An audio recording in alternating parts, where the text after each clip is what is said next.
Meaning of glue ear. Glue ear.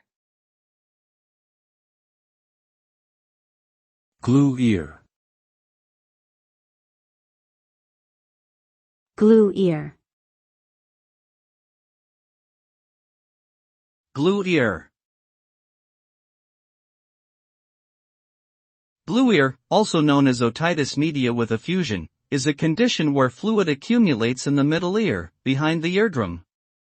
This can cause a feeling of fullness or pressure in the ear, hearing loss, and sometimes discomfort. It is most commonly seen in children but can also affect adults. The fluid buildup may resolve on its own, but if it persists, treatment options may include hearing aids, antibiotics, or surgery to insert ventilation tubes in the eardrum. Glue ear can have a significant impact on communication and learning, particularly in children.